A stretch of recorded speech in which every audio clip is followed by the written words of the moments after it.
right, everyone. Welcome back to another episode of Tiernan's Tea Time. I am your host, Tiernan McCarthy-Kenny, and I wanted to immediately dive into the NFL free agency. And it's only about 3 days in from recording this. I'm recording this on March 13th, is a Wednesday.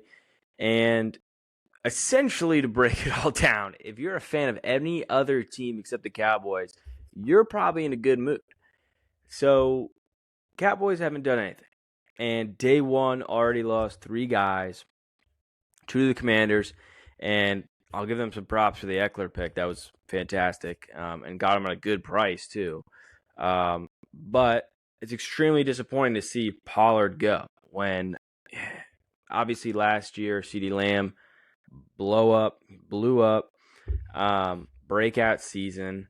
He was already good, but he went to a new level. Pollard was our superstar. You know, you got Dak, who's kind of a hit or miss. He's always up in the debates. CD, who's hit at least top 3, top 5, best wide receiver in the league, no doubt. Then you had Tony Pollard to lead the crew. And it sucks to see him go. And especially to a team like the Titans, who actually, now they also picked up Calvin Ridley, which was going to be another player. I was like, hey, I was going to talk about that in a couple of minutes and be, hey, why don't we go for that guy? Maybe a little Waddle Hill situation. And no, Titans again just stole it from us. But it happens. It happens. And we're also re-signing Dak, which we all know, Mike McCarthy and Dak. And that's pretty much a debate within itself. Like I said, you have CeeDee Lamb, new heights. But then you also got Gallup, who's been there for a little bit. He's kind of a whatever. He's kind of an average wide receiver, nothing too crazy. He'll give you a good couple weeks, and he's up in the air whether it's a trade or what's happening. You got Ferguson, who's great. He's a good tight end, Pro Bowler last year, almost 800 yards. Still, he's not one of the best tight ends in the league, but he's better than average. He's a Pro Bowler. He's good. So there's some pieces there on the offensive side, right? Offensively speaking. But obviously, losing Pollard, you also start the show. Like, he's the guy who bought tickets. He's the guy who wins you games for the most part. And, well, whatever. I'm not even going to get into a rabbit hole of that. But what I'm a little flabbergasted over that the Cowboys haven't done, since we only have $2 million in cap space, right? So it's like you can't really land anyone big for that, really at all. So it's like, okay, well, what do you do then? Because there was a ton of people that were free, right? Obviously not now. They kind of lost the ball on that one, but there's still some good guys, but we don't really have much money. So what do? You want me to tell you what you do? You drop Dak. Man, you don't re-sign Dak. Is it that crazy? You don't re-sign Dak, and let me tell you why.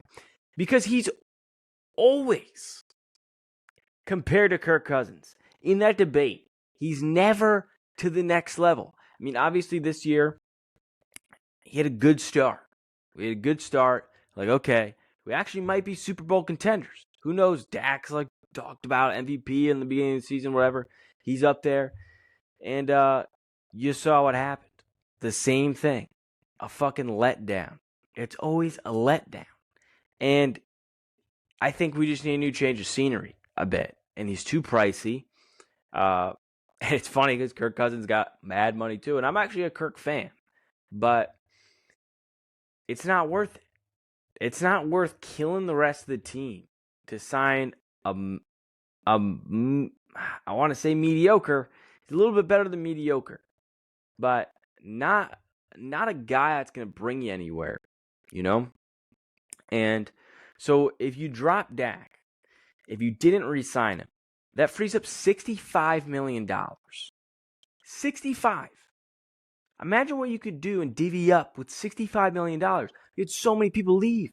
And people that are still free agents who might leave. We don't even know if we can re-sign them or if we're re-signing them. So, come on. I feel like it's a no-brainer. It's a no-brainer. And in my opinion, you wouldn't even really have to go after another quarterback. Like right now, there's There wasn't really that great of a list of who was available between like Joe Flacco, James Winston, Gardner Minshew, Sam Darnold, like all these guys. They're like mediocre guys. And then even those guys got picked up pretty much. Jacoby Brissett, all those guys. Tyrod Taylor, picked up. So now it's like you don't even have any options with that. But who do you have? You do have Cooper Rush. Now, Cooper Rush, obviously, is not a big-named quarterback.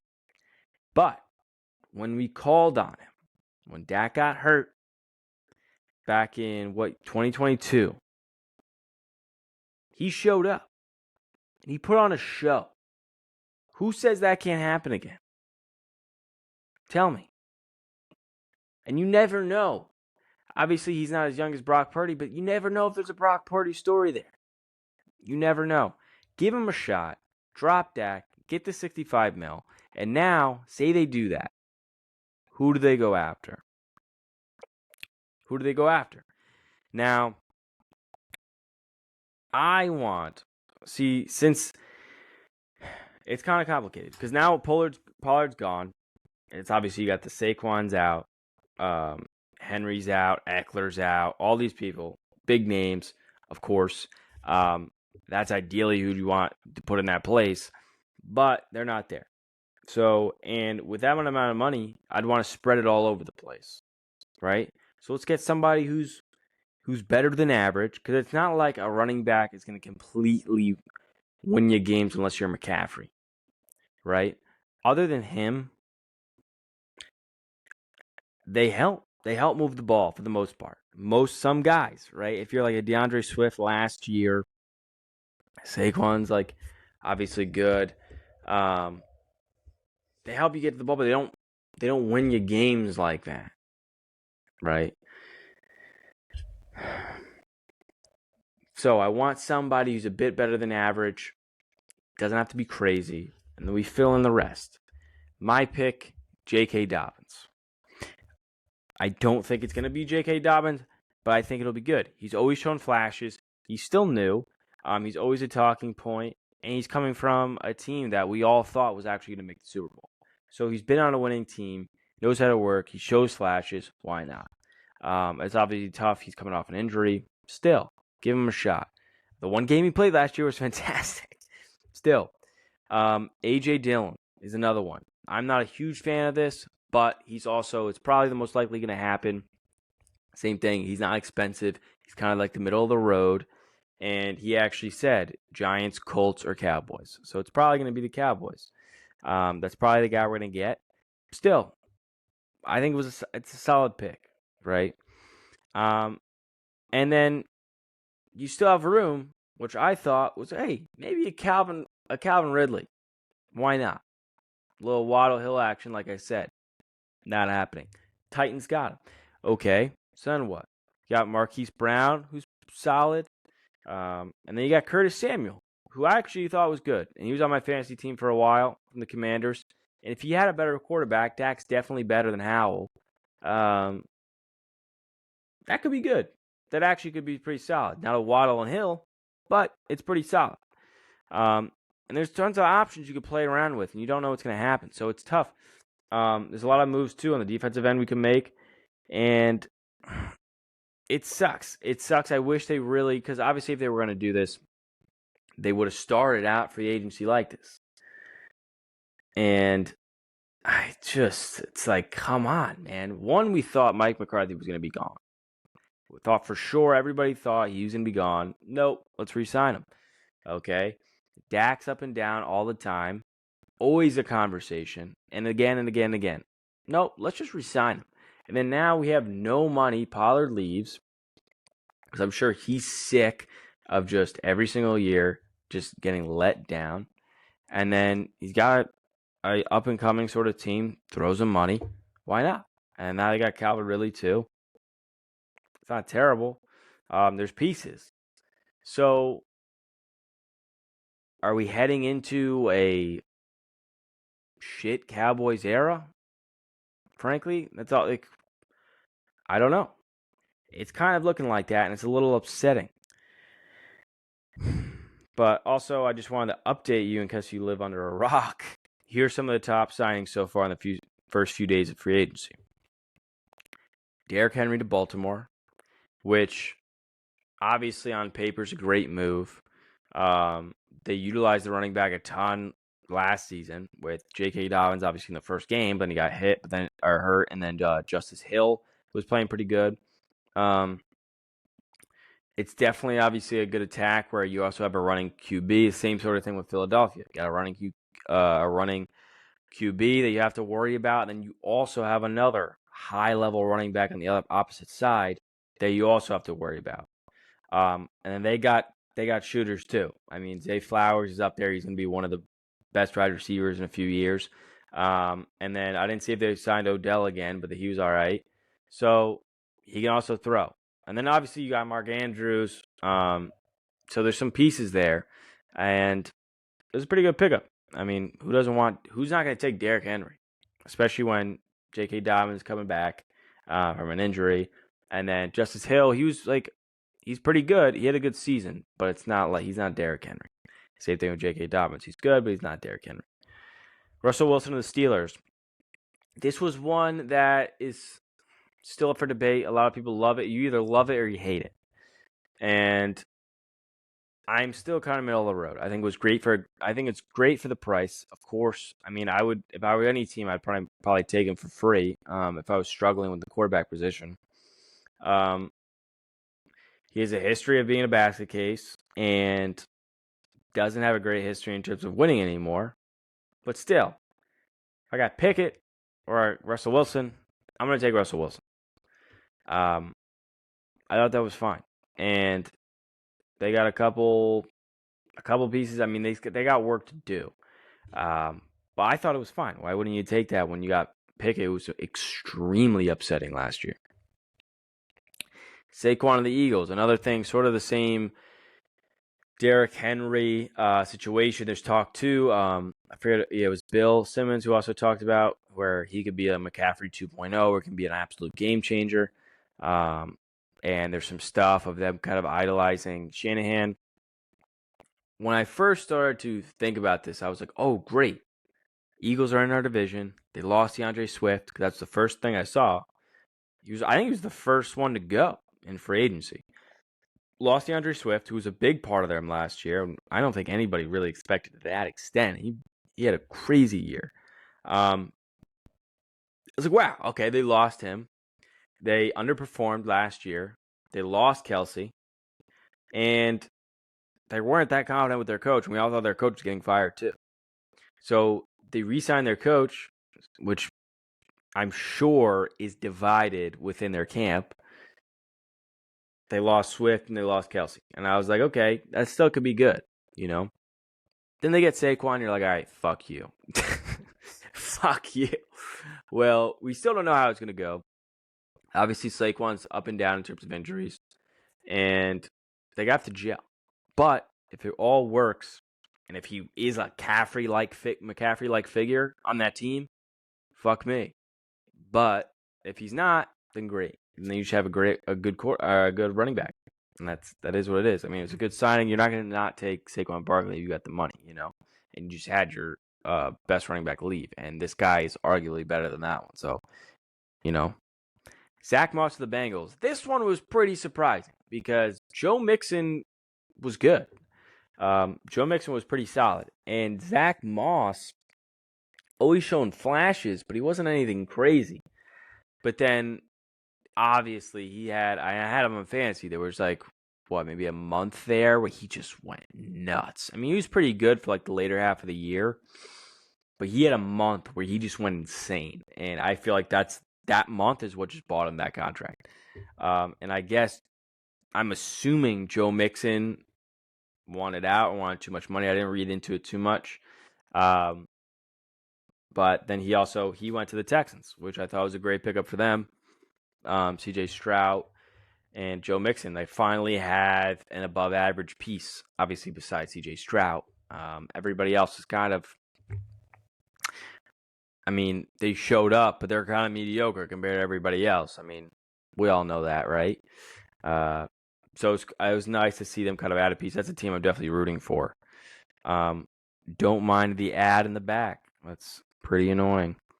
If you're watching this on video, I have a like a backdrop, and of course I put it on YouTube and all the other ones, all the other podcasts, which every single one pretty much, I think except one, I've had a backdrop. None of them ever go to ads. This one goes to ad. My luck. Tony Pollard to the Titans. I don't need to talk about that much. I kind of went into that. Singletary to the Giants. Great. I don't know what to tell you. I mean, why do you not offer a contract to Barkley? That's the whole thing. I think that people didn't know or don't get. It's like, no, the Giants actually didn't offer him another contract extension. So what do you think he's going to do? We're talking about one of the best running backs in the league. So, and then they get Singletary. It's like, okay, nice. It's not going to do anything. Eckler to Washington, great pickup, great for the money. Fantastic quarterback if he can stay on the field. Kind of like a old school McCaffrey. McCaffrey before San Francisco. Zach Ertz to Washington. I thought, or Zach Ertz, excuse me. I thought that was a nice one too. He definitely has some life in him. Okay. And I like that they're starting to make moves. This is the year, it seems like now, that all these teams that have been bad for however long are now starting to make these moves and starting to rise up a bit. And that's what's cool, when the bottom teams kind of overtake the prior top teams, you know. It's interesting to watch. I think this is the start of a new look to the league. DeAndre Swift to Chicago. I think last year, I mean, obviously he was good on Detroit too, but I think last year really bought him this new contract. Hey, man, it's looking good for Chicago. I mean, they got some pieces there. And now, obviously, with the number one pick, depends what they're going to do with that, if they're trading Fields or not. But you can get some good stuff for Fields too. So they're in a good position. Josh Jacobs to Green Bay. Great. I mean, Aaron Jones was good. I don't know how big of a jump it's going to be from Josh Jacobs. He's fantastic too, obviously, and has had years where he's considered maybe the best running back in the league, or second best. He's nobody's ever beating McCaffrey if he's playing like this.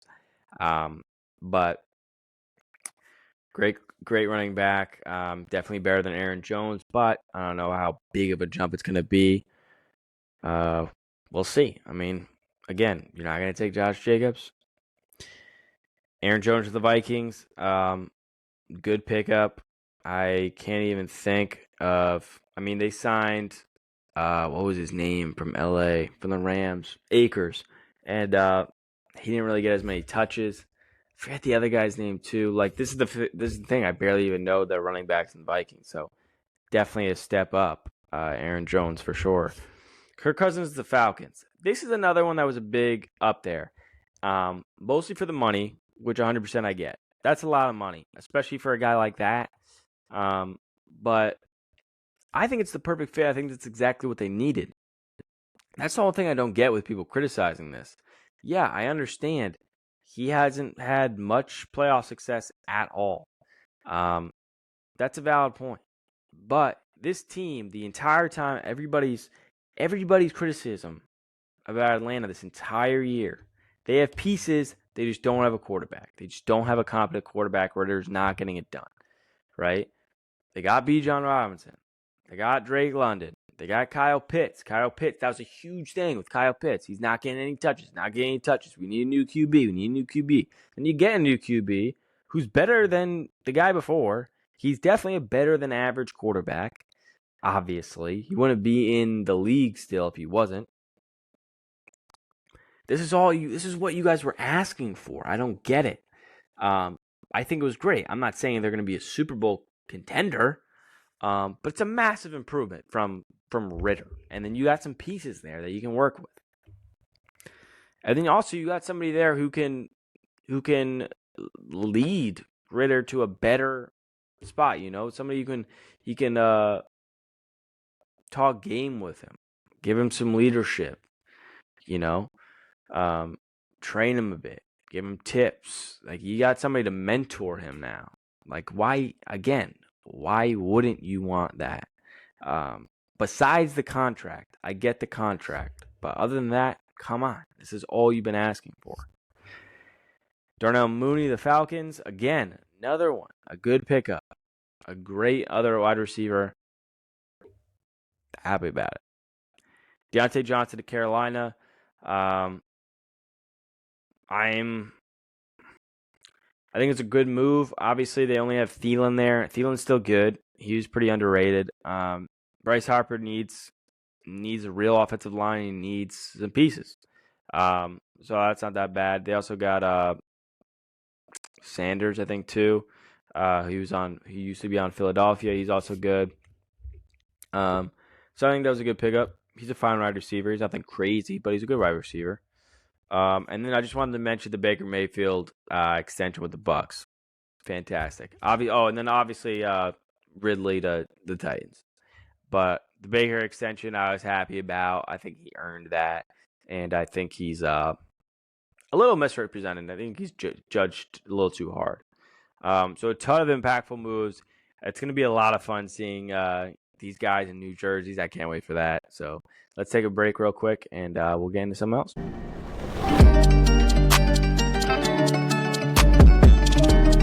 All right, real quick before we get into some NBA stuff. Nate Diaz, Masvidal, boxing, officially announced, June 1st, light heavyweight boxing bout. My thoughts? Basically, we're just going to reiterate, because we talked about this like a week or two ago. I forget how long it was. We knew this was the most likely scenario. We knew this is pretty much what's going to happen. Am I happy about it? Probably better than nothing, but not exactly.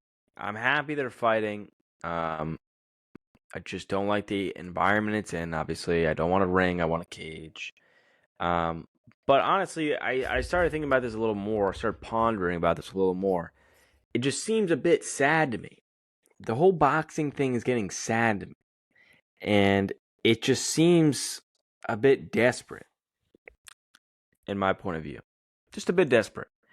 And it always seems like certain guys who transition to that don't think they have it in the cage anymore. So they still want to fight. They still want to prove themselves. They still want to be the man. And they go to the boxing ring. And why do I think this? It's because usually it's always guys kind of at the end of their career. Like Masvidal and Nate Diaz, both are pushing 40. Both haven't had a fight in a little bit. Masvidal obviously wasn't that long ago. But he's been retired almost a year, which is like, for Henry Cejudo, that's a fucking century. Nate Diaz hasn't fought in a little bit besides a stupid fight with Jake Paul. And that's where I think this is heading. And I think it's just going to be a kind of a boring fight, to be honest. I think it'll be probably a little bit more entertaining. They've had past bad blood, and they fought before. They have a history where Jake Paul's just a rando. Like, Nate Diaz probably didn't even know who he was before this whole thing. So I think it'll be a bit different, but I think it's ultimately just going to be dancing around for 10 rounds. I don't think it's going to be any crazy knockouts, anything like that. And that's the thing. That's what sucks about boxing, is that's the only result that's fun. It's only a knockout. It has to be a heavy punch, where MMA, it's like, no, you could get caught in an armbar. No, you could get caught in a rear naked choke. No, you can get a fucking flying heel kick to the face. You can get a question mark kick to the head. You can get a massive liver shot, then a 2 in your face, like knocked out. Like, there's so many more options, and it's like, why? If you guys sign back with the UFC, I'm sure that could easily be like a co-main event. Who's not going to want to watch that, regardless of what your losing streak is, regardless of what your age is? I don't care. We're all going to watch that. Why go to a ring? And I guess they're making a lot more money. I know that, obviously. But why? Like, why? I would never spend money to go watch a boxing match. I really wouldn't, unless it was like a Floyd McGregor sort of thing again. Other than that, you're out of your mind. UFC all the way. MMA all the way. It's not even close. But obviously I'm going to watch it and let you know how it was. And that's it. I couldn't not mention it because it was officially announced. We just talked about this a week or two ago. Another thing I wanted to mention super quick. I don't really have much to say about it, but I thought it was fun and interesting. Kobe Covington coming out with a video today talking Garry shit.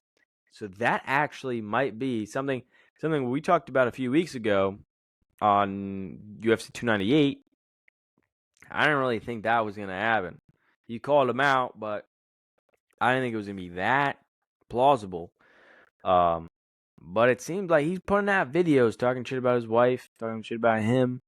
That to me is an indication that it actually really could happen because he's somebody with a big face, big name, and strategic content. I don't think he's just going to do that for no reason. I think maybe they talked about it. Dana talked about it, and they're floating it. But also Sean Brady would be a good fight too. But I'm starting to think it's really going to be a Kobe Covington fight, and that would be a huge fight. And who knows? That could buy Garry a title shot. Who knows? So I thought that was super interesting. But let's take another break, and we'll get into some NBA quick.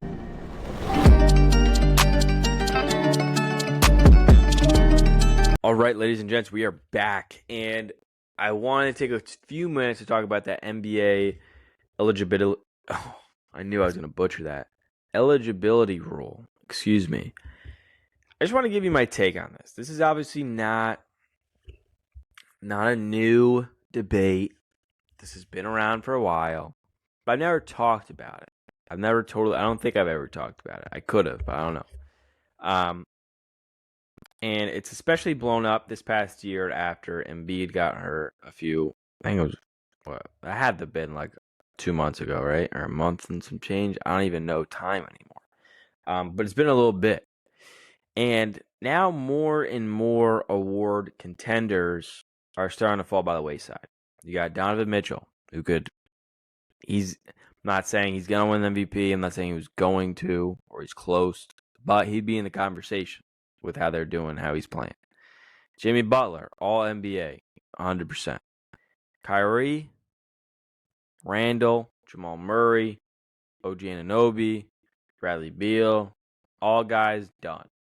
Not saying a lot of those dudes would make any crazy awards, but you never know. Jamal Murray, he's an all-NBA type of guy. OG could sneak in some sort of award there. Kyrie's obviously Kyrie. You never know. He could step up. And then you also not to mention guys that are super close to ineligibility now, who are big names. Halliburton, easily most improved, or close. I mean, obviously it's probably going to be Maxey, but up there, that's a big name. All NBA, 100%. He's probably the best point guard in the league, to be frank. Booker, all NBA, best shooting guard in the league. Cat, best shooting big in the league. Super underrated in that sense. Done, or about to be done. He's absolutely going to be done because now he's out for a few weeks and probably a couple months. Trae Young, another one, huge name. Markkanen, rising, still good. Sengun, most improved, definitely should be up there for most improved. It's probably either going to be him or Maxey, and now he's going to be right there. So it's a lot of big names for all kinds of awards, not just MVP. I mean, it's literally everything. It could be all NBA, comeback, or I'm thinking of football, most improved, like all that stuff done. Any season award done. You're done. And I agree to a degree with the Barkley argument of 65 games.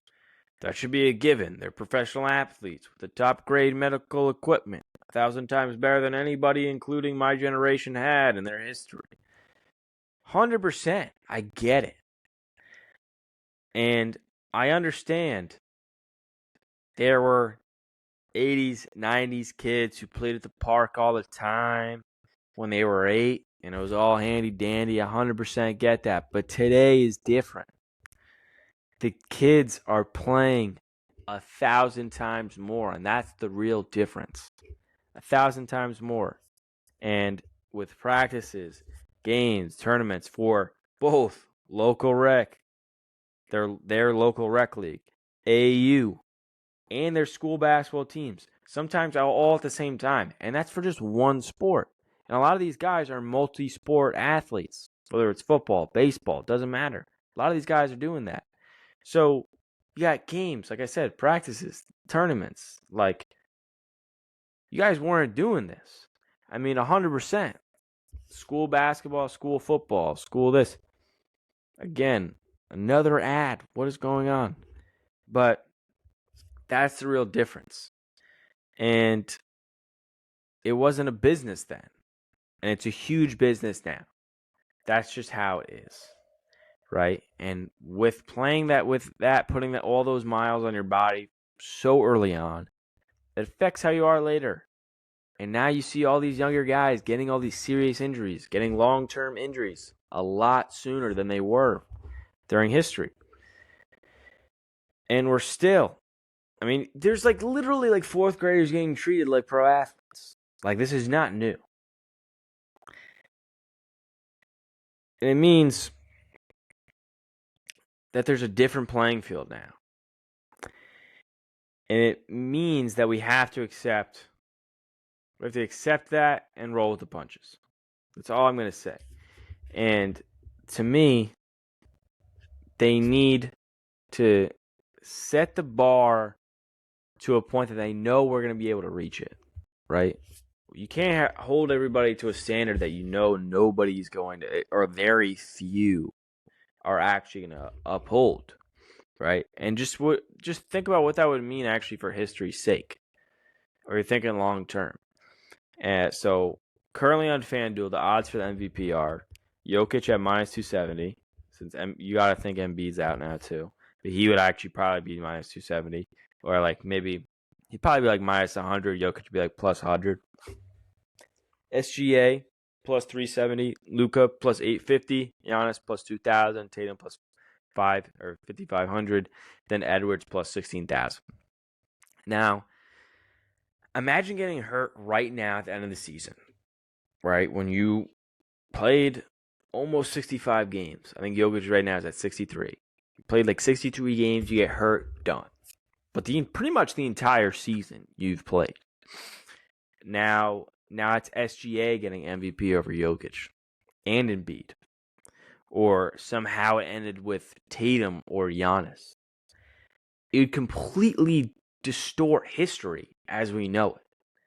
And in the future, we discuss this era. When we discuss this era, you would have to have a whole other separate convo of like, yes, Tatum won, but don't forget this happened to Embiid.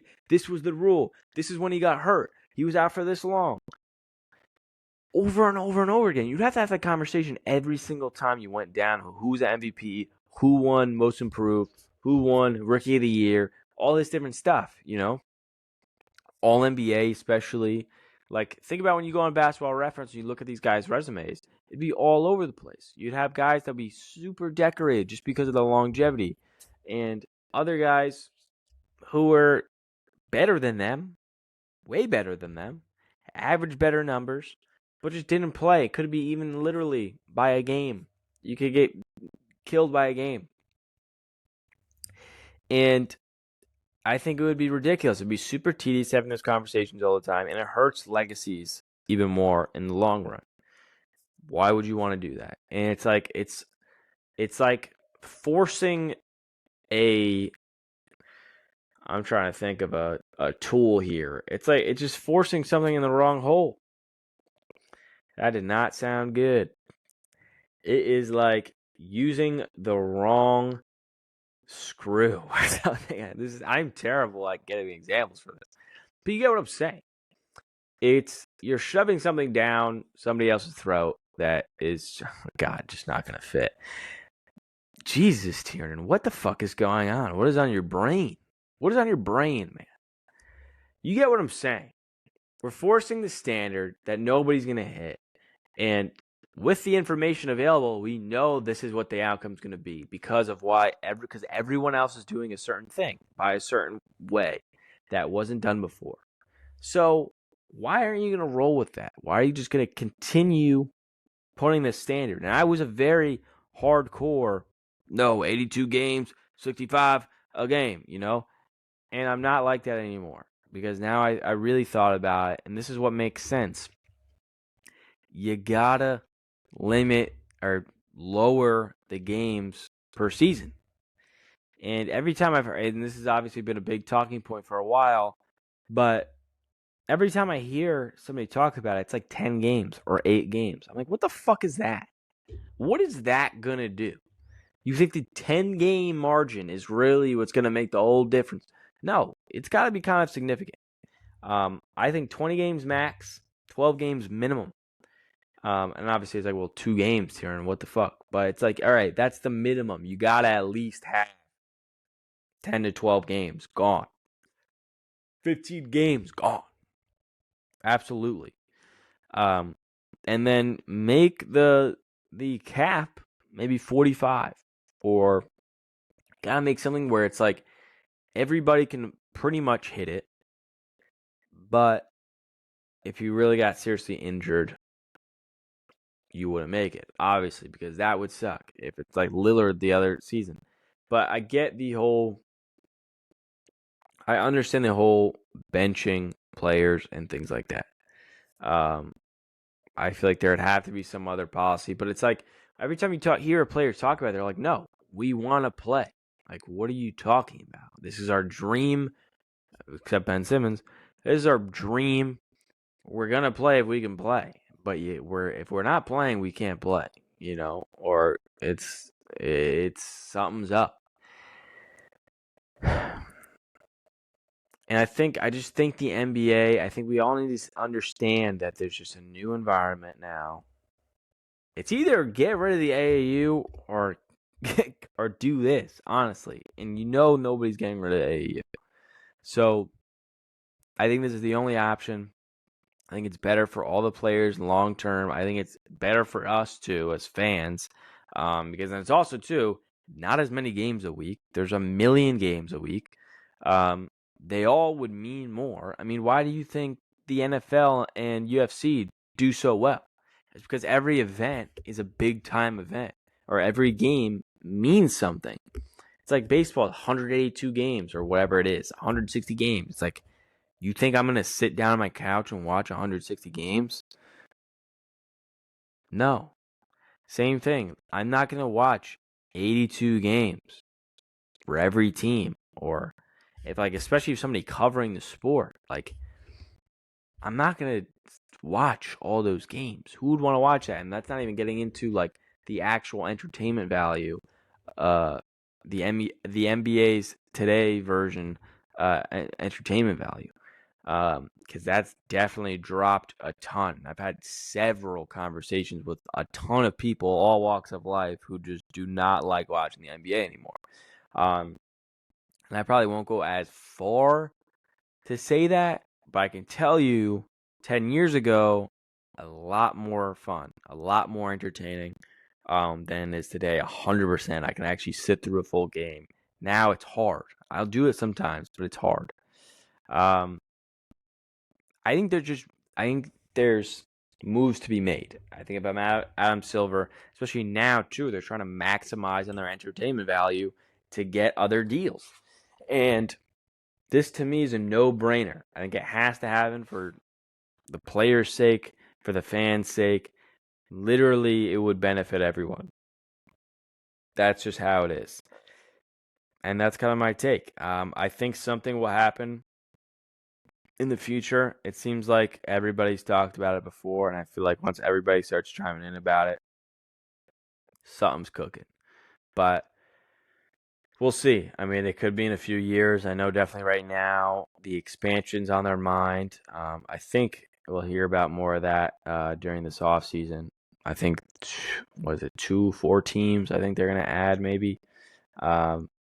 We'll see. I mean, it's definitely a fun age in the NBA in that sense. So much talent, way more talent than there's ever been. almost too much talent. But there's definitely some things that they got to change in terms of officiating, games per season, all that stuff. But that's going to be the end of the pod. Oh, yeah, disclaimer, because I didn't say this from the jump. I probably should have said this in the beginning. Putting out another episode here. I haven't decided what day I'm going to put it out yet. Probably going to be sooner than later. Again, I'm recording this on Wednesday, March 13th. Just because the NFL stuff is changing so much every other day. I mean, I wrote down some notes here to discuss, and like I said, Calvin Ridley, and then right before I record, or a little while before, get a notification, Calvin Ridley's gone. So I'm going to put this out probably ASAP. I just got stuff going on this weekend, so I can't record this weekend, put it out Monday at a regular date. So I'm going to put it out a little earlier. Maybe if I get really excited about something, I'll put another one out next week. But then we'll just go back to our regular Monday, 5 a.m. every week. Tiernan's Tea Time. Thank you so much. See you in the next one. Peace.